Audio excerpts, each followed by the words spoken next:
মেয়ে আবদার করছে, মেয়ের আবদার আমি পূরণ করব, বা এখন যদি না করি বড় হয়ে গেলে তখন তো আর পারবো না, তখন তো তার স্বামীর উপর দায়িত্ব চলে আসবে। তো এইসব হাবি জাবি বোঝায় সে তার মেয়ের এই ছোটো ছোটো আবদারগুলো কিন্তু সবসময় পূরণ করার চেষ্টা করে। তো আমরা মিরপুর 2 নাম্বার থেকে এখন চলে আসছি Mirpur 1 number Sony cinema hall থেকে ঠিক সামনে এগিয়ে এসে 4 রাস্তার মোড়ের হাতের বাম সাইডে কিন্তু এই রেস্টুরেন্টটা পাবেন। তো এই রেস্টুরেন্টের নাম হচ্ছে রোড সাইড কিচেন। তো এখানে কিন্তু বিভিন্ন ধরনের প্ল্যান এদের আছে, মানে খাবারের প্যাকেজ। তো এখানে এসে কিন্তু আমরা জায়গা পেলাম না, এটা ছিল এসি, এটা ছিল 3 তলাতে। তো এসিতে যেহেতু ছিল আজকে একটু গরম গরম, তো পুরোপুরি ভিড়, কোনো লোক, মানে যেহেতু আর শুক্রবার। তো আমরা চলে গেলাম রুপটপে। তো রুপটপের 2টা পোর্শন আছে, একটা সিঁড়ি দিয়ে যে উপরে উঠে গিয়ে আর একটা এখানে নিচে। তো রুপটপটা ছিল হচ্ছে 4 তলাতে। তো আমরা এখানে রুপটপসে চলে আসলাম, আসার পরে যে এখানে কিন্তু একটা কন্টেনার, তো কন্টেনারের মধ্যে আবার ড্রাম কেটে কেটে এরা সুন্দরভাবে চেয়ার বানাইছে। তো যেহেতু আজকে প্রচণ্ড ভিড় ছিল, যার জন্য যে আমরা যখন আসছি ঠিক তার আগের মুহূর্তে এই টেবিলটা খালি হলো, আর তারপরে তো লোকজন আসতেই আসে। তো এত ভিড় কিন্তু প্রত্যেকটা রেস্টুরেন্টে হয়, তাই না? অনেকে হয়তো ভাবেন, কিন্তু এই রেস্টুরেন্টটাতে ভিড়টা একটু বেশি থাকে সবসময়। কারণ যতগুলো চাইনিজ আইটেম আছে ঢাকার শহরের মধ্যে, আমার মনে হয় যে মিরপুর জোনের মধ্যে আমি যতগুলো মিরপুর জোনে যতগুলো জায়গায় যতগুলো রেস্টুরেন্টে খাইছি, তো এখানকার চাইনিজ আইটেমগুলো কিন্তু অনেক মজার। যার জন্য যখনই চাইনিজ আইটেম খাইতে চাই তখনই কিন্তু ঠিক এখানে চলে আসি রোড সাইড কিচেনে।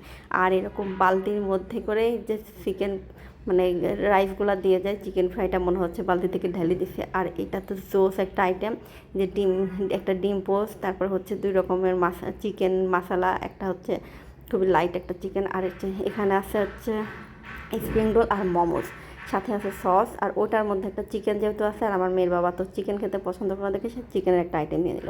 তো আমরা কোনো প্যাকেজ অর্ডার করি নাই, কারণ প্যাকেজের মধ্যে কিন্তু অনেক আইটেম থাকে, দুজনে খাওয়া সম্ভব না।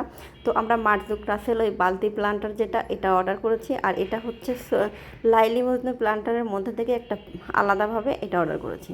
তো এই 3টা আইটেম আমরা অর্ডার করছি আলাদা আলাদাভাবে, আলাদা আলাদা জায়গা থেকে। তো আপনারা যদি একসাথে 4 জন 6 জন আসেন, সেক্ষেত্রে কিন্তু বড় একটা বালতিতে মার্জুক রাসেলের সেটটা দেবে। এছাড়াও এখানে বিভিন্ন নামের ভালো ভালো সুন্দর সুন্দর আকর্ষণীয় নামের প্যাকেজগুলো থাকে, এবং প্রত্যেকটা প্যাকেজের খাবারগুলো কিন্তু ভীষণ মজার। আর একবার খেলে কিন্তু আপনারা চাইনিজ আইটেম অন্য কোথাও খেতে পারবেন না, এটা আমি গ্যারান্টি দিয়ে বলতে পারি। তো চাইনিজ আইটেমের এখানে কিন্তু এই যে রাইসগুলো কিন্তু এতটাই মজার যে শুধু রাইসই খাওয়া যায়, চিকেন টিকেন আর কিছু লাগে না।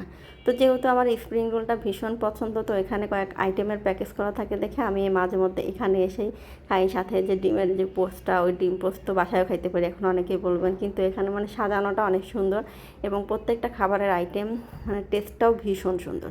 তো আমাদের খাওয়া দাওয়া শেষ, এখন আমরা চলে যাচ্ছি। তো এখানে একটা সাইকেল ঝোলানো ছিল, আমার মেয়েটা সাইকেলে এরকমভাবে জায়গাগুলো ঘোরাই দিল। তো প্রত্যেকটা পোর্শনের সিঁড়িতে সুন্দর করে মানে ডেকোরেশন করা।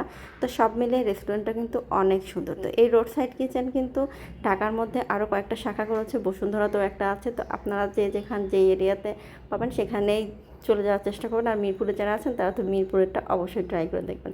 আর সব জায়গার খাবারেরই একই রকম টেস্ট, এই রোড সাইড কিচেনের খাবারগুলোর কথা বলছি। তো প্রত্যেকটা আইটেমই ভীষণ মজার ছিল।